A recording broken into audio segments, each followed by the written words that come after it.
Hi, so just want to give you a bit of an update on the last video that I made. Just to tell you about two things.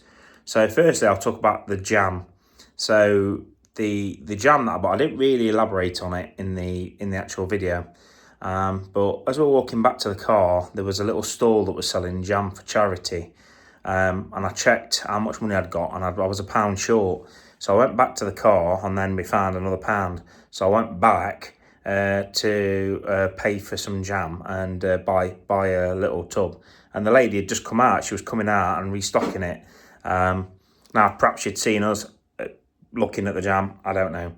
But she was definitely restocking the jam.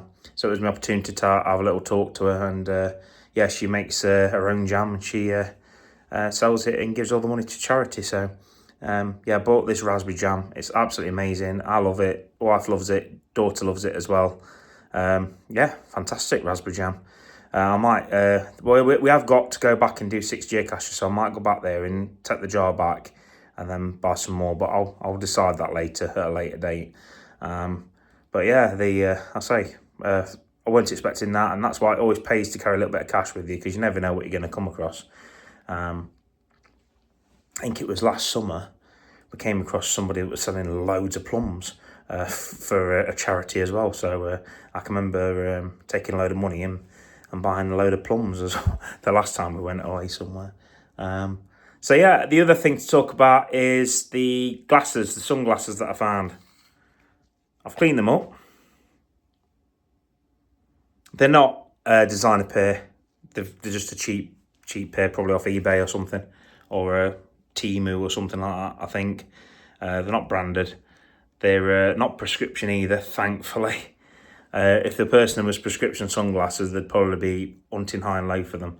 But yeah, they're just a cheap pair of glasses. So I've cleaned them up. They're a bit rusty on the front. I suspect they've been there since last autumn at least. Summer, autumn time. They'd got grass growing within the hinges, so I don't know. Well, I say they were deep in the mud. So yeah, clean them up. They look all right, don't they? Put them on. Look all right. I very much doubt the original owner is going to come forward and say that they're theirs.